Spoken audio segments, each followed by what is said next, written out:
Well, we begin with Lawrence Warunge, the 24-year-old university student who killed his parents, a sibling, a cousin, and a mason in Kiambu last week, now says he was inspired by a character in a TV series called Killing Eve.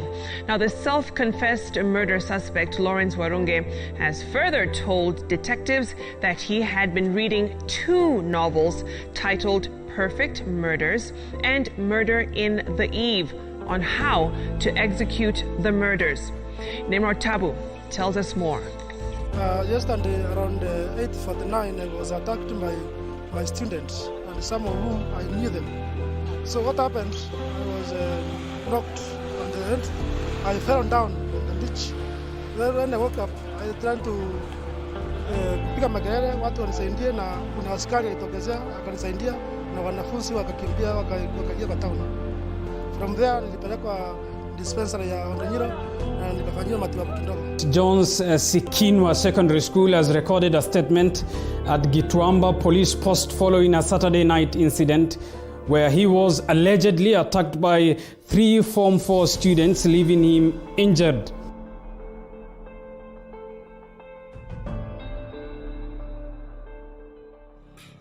Following the recent family killings by son Lawrence Warunge, who was allegedly inspired by the British thriller Killing Eve, the news brought Kenyans to shock after Warunge, aged 22, gruesomely murdered 6 people, 5 of whom were family members and a construction worker. The incident raised Kenyan parents' concerns as they questioned what their children were watching and what possible effect this had on them. With the 9th-month closure of learning institutions, children have taken to staying at home, with a few schools turning to online learning. With children idly at home and with the media at their disposal, this raises a question on what are children watching and consuming from the media. Do their parents know about this, and how is it affecting them? With several movie shops open to all, children and even young adults can access any range of shows or movies at the small price of only 50 shillings. What is the age range of most of your customers? Okay, I'd say about 19 to 25, 27, because most of them are students and others are newlyweds, people starting their lives. And have your customers increased with the closure of schools due to the pandemic? I'd say they have increased, but not as much, because most people see different things. The children, the big adults, and then the family members. So each group comes with a different need for what they need to watch. So it has increased, but not as much, because there's still school and stuff to be done, and avoidance because of the corona. And what is your customers' most preferred genre? Everybody has their own taste. I've seen people take drama. I've seen a lot of people take action, but I think thriller is the most selling. So far, thriller is the most selling next to drama. And with regards to the Lawrence Warunge case, do you think violent media has any effect on the consumers? As much as I would like to say no, everybody has their own background and it affects them differently. And as you can see from this case, maybe there's some trauma behind it, and he wanted a scapegoat, which was what was the series? Killing Eve. So I think yes, it might, but it depends with how your intake is and the surrounding.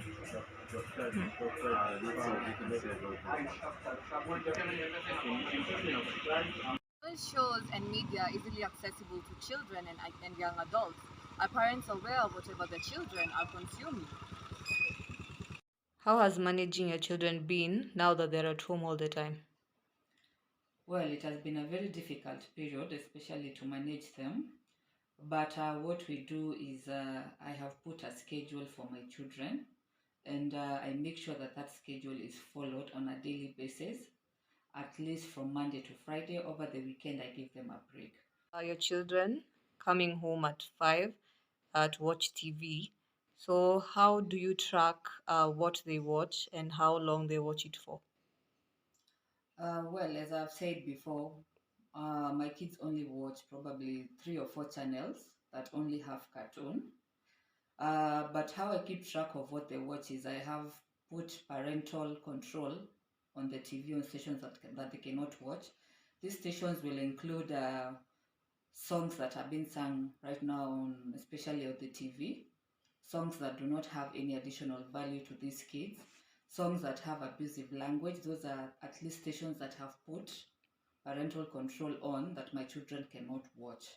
But basically, I think most channels, especially the local channels on the TV stations, do not have negative impact on these kids. And especially during this pandemic season, the channels have also adjusted to suit kids now that they know that the kids are at home. Well, in terms of the hours, I will say we are doing a maximum of 4 to 6 hours per day, because you will find like the 8-year-old child will watch TV from 5 to around 8:30 to when they go to bed. For these other young ones, they're not really much interested in watching the TV. Most of the time they're running around the house and playing with either one of us or with the house help. So they don't really do much of TV.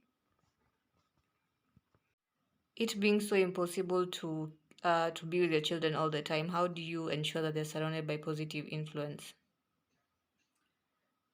Well, it is very impossible to ensure that your kids are surrounded by positive influence throughout, because number one, these kids are going outside there to mix with other kids. The way you bring up your kids is totally different from the way somebody else bring up their kid, okay? So you will find that, for example, there are kids who speak very abusive language. Your child is going to either pick one or few words from there, come and speak it in the house. So I think what I do is I make sure that there is discipline, okay?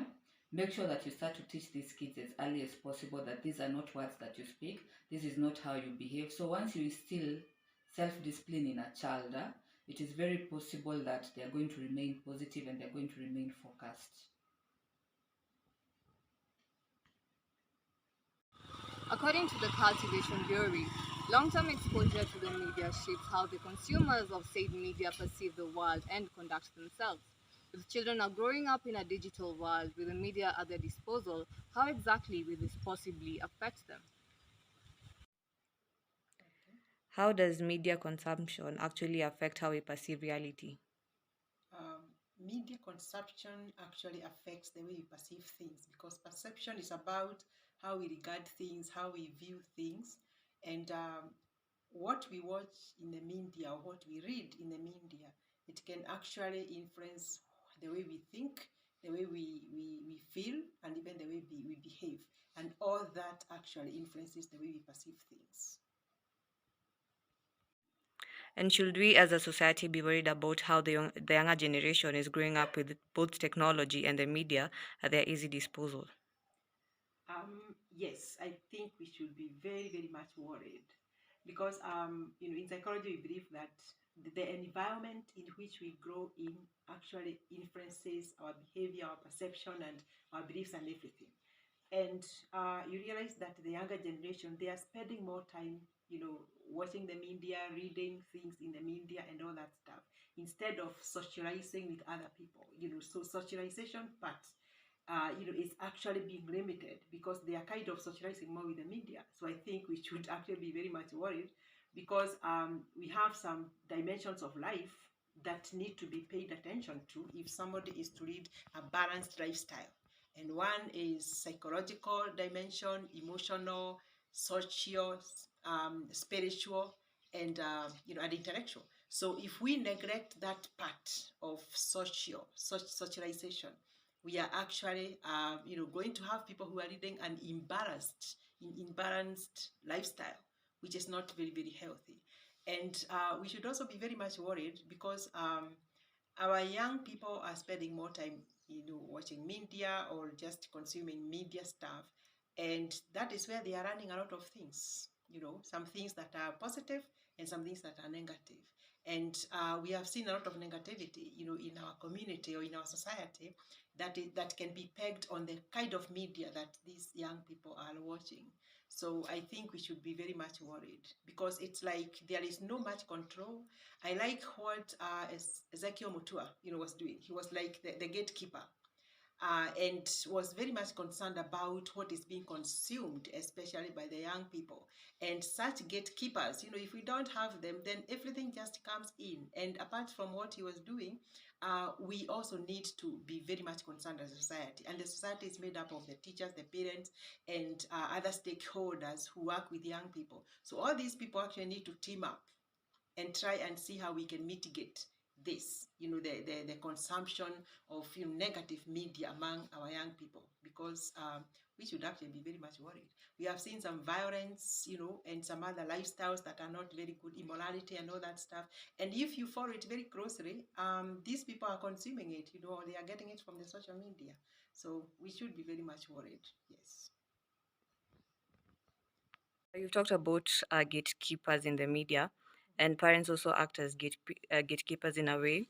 So, what are parents' roles in ensuring that their children are consuming what is appropriate in the media? I think when we talk about children, we have children are from age 0 to 18, to 17, right? It depends on the age, because during the formative years, the very young children, maybe up to age 12. The way the parents can handle it is different from the way parents will be able to handle it during the teenage years and the youth, the teenage years and after that. Because for the young children, age up to 14, the parents can actually take more control. They can take more charge. And this is during the formative years. And when I talk about formative, this is where the morals are being formed. This is where some attitudes are being formed. And this is where some beliefs. And this is where they get the values. So the parents can try to instill the right values among the children. Just letting them know that there are some lifestyles that are not good. There are some things that are not good. Even if maybe this is what is in the media, it doesn't mean that it is good. And even if this is what their peers are doing as they get it from the media, it doesn't mean that it is good. So that even as they grow, they can know the right values to stand for. They can know what they need to do. Just like what Martin King Luther said one time, that if a man does not stand for something, he'll fall for anything. That means that these kids need to be helped to start by the right values, so that they don't fall on, they don't fall for everything that they see in the media. So that is one thing that the parents can do. Something else the parents can do is to talk about the consequences of some of these things, these behaviors that the kids are getting from the media. Because if they know, or if they understand the consequences of some of this negative media stuff, then they can be able to avoid. Because we usually say that, if you think about the consequences of the behavior, if you don't like the consequences, then you avoid the behavior. So if you like the consequences, then you engage in the behavior. So it's very important to understand the pros and cons of some of these media stuff that the kids will be watching. And something else the parents can do, they can even block some of these sites. But again, it is during these formative years when the kids are young. They can be able to block some of the sites. They can also be able to monitor the sites that the kids are visiting, and talk about that. Talk about the safety, because there is cyberbullying these days. There is also they can also be tracked. There is child trafficking, and if you try to follow some of these things, you can actually peg them on the interactions that some children have had with strangers, in the media. So the parents can try to see the sites the kids are visiting, and some of the accounts, they can even block some of these things, and they also talk to kids about these things. So there are some parents who will just say don't do that, but they don't explain why they are saying don't. So it is very important to have a good dialogue with the children. That communication is very, very important. So parents need to communicate with their children in a good way, not just shouting and saying don't, but why they don't. They need to have that kind of a good dialogue. Then even as these kids grow older, they will actually build on some of the values that were instilled in them as they were growing up. So that's why it's very important for parents to be proactive instead of just being reactive. It's very, very important. And also consult with other parents, and be aware of what goes on in the media, because sometimes parents can also be very, very busy. They don't even have any time for the kids. There is no much interactions or communication, so the kids are just interacting with the media, and that is what they are going to learn from. And it's very, very important for parents also to limit the time that kids are spending in the media, especially the younger ones, so that even as they grow, they can build on some of those values and some of the beliefs and attitudes that are being instilled in them. And then as they grow older, also try to talk about some of these things. Kids are kids, whether they are teenagers or young adults. A parent is a parent, so just keep communicating with the children, and that can be very helpful. That engagement.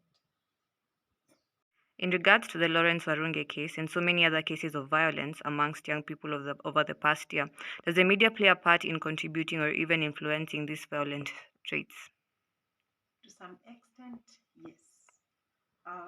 It's very unfortunate that the Warunge case, that was very sad. That it happened to that family, and it's happening to many other families even around the world. And the media, to some extent, contributes, because what happens, what we watch, it actually influences the way we think. Just like what I mentioned before, it influences how we perceive things and how we react. It influences our behaviors and all that stuff. So somebody can watch something that's happening, maybe some violence, or like the Warunge case, possibly he had consumed, some media information or some stuff, in the media, and he had seen, possibly, I'm just assuming, a young person or even another person who got upset with the family members. Maybe things were not working out the way he would love to, and possibly he killed them, or maybe he had watched something about a serial killer doing his stuff. And what happens with human beings, sometimes, what we watch sparks also curiosity. So what would happen if I try that? So maybe that is what he did. I'm not sure. And something else is that, some people want to be like others. The more you watch these things, the more you consume media, the more you would like to try some of these things. And that's why we see some young people, it's like, if you ask them, why are you doing what you're doing? They'll tell you, because everybody is doing it, because I want to fit in. So what they consume in the media can actually influence them positively or negatively, and possibly like the Warunge case and many other cases of violence. These people possibly watched something, a story unfolding, in the media, and they learned something, and whatever they learned, they want to put it into practice. And these days we have heard of people even being diagnosed with some serious illness, but they listen to the doctor with one ear, and then the other ear they'll go to look for Dr. Gogo. And the Dr. Gogo has become one of the preferred teachers among the young people or even older people. So this Dr. Gogo is actually misleading many people, the teacher Gogo, because some of these things are actually coming from the media, because there's a lot of garbage in the media. And that's why I keep wondering how we can be able to be the gatekeeper, how we can be able to control some of these things. And unfortunately, at a certain age, you may not be able to control, because if it's somebody is above 18, you're not be able to track what they are doing and stuff. But they just do what they have to do. But yes, media, there is so much violence, there is so much sexual stuff, a lot of immorality, and some people will watch and want to try what they are watching. And maybe that is what happened. And that is the same case with violence. You just consume that, and you want to try it. Curiosity, and also wanting to identify with people who are doing it. Because if you see somebody is really frustrated, is going through some tough times, and this is what he did, maybe he committed suicide, maybe you can also try that, wanting to identify with the characters in the media. And that identification can actually pull somebody to do something negative. Yeah. And as media consumers, do we have any control over how we let the media affect us? Yes, we do. you know, we just need to take charge of our own lives. Because if somebody is principled, if somebody knows what he stands for, what he believes in, then this person is not going to fall for anything. But this person or ourselves, we will be able to, you know, to put our foot on the ground and say, yes, this is what is happening in the media, but this is what I'm going to do. This is what the media suggests, but this is what I stand for. So I know the values I stand for. So that means I'm not going to fall for anything. And then also thinking about the negative, you know, impact or the consequences, the negative consequences that comes along with some of the media stuff. So once I think about the negative consequences, then we can be able to avoid those kind of behaviors that will invite the negative consequences. And that is one thing that maybe we can do. Something else that we can do is maintaining a positive attitude. You know, we usually say that a positive attitude, you know, invites positive results. Because if we are so negative, then we just get in negative news and negative, you know, new media stuff, then that's going to actually invite negative results.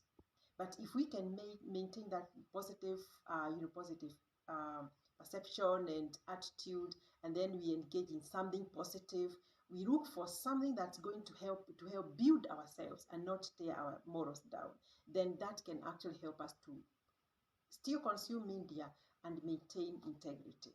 And something else that we can do, we need to put in place some policies. You know, some policies need to be put in place.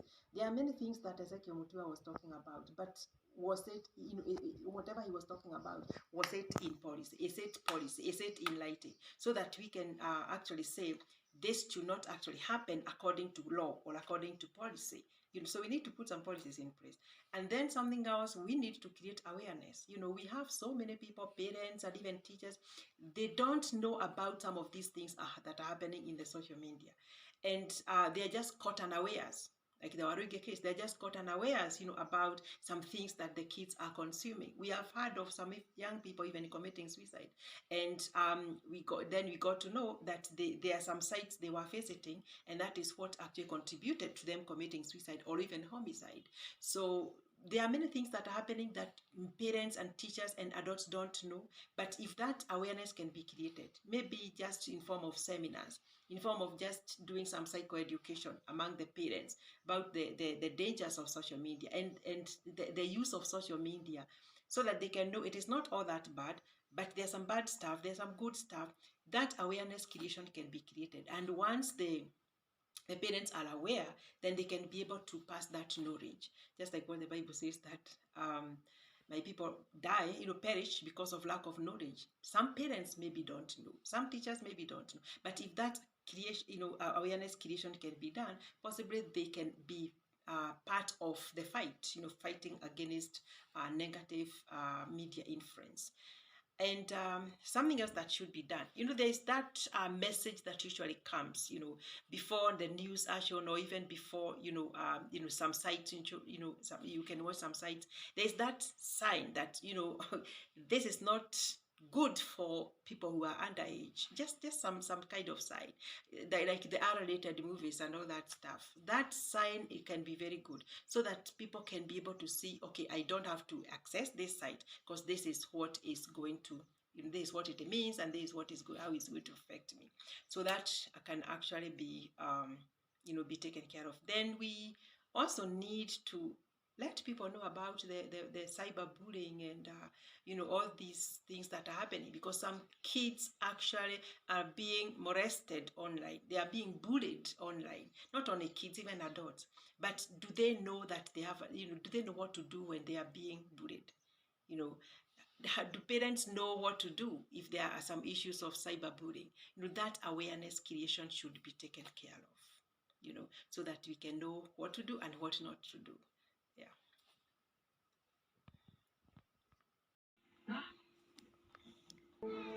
With children and young adults spending more time consuming the media more than ever before in history, it is our role as a society to help guide them in what they consume and in what their perception is of reality, for the children are the future.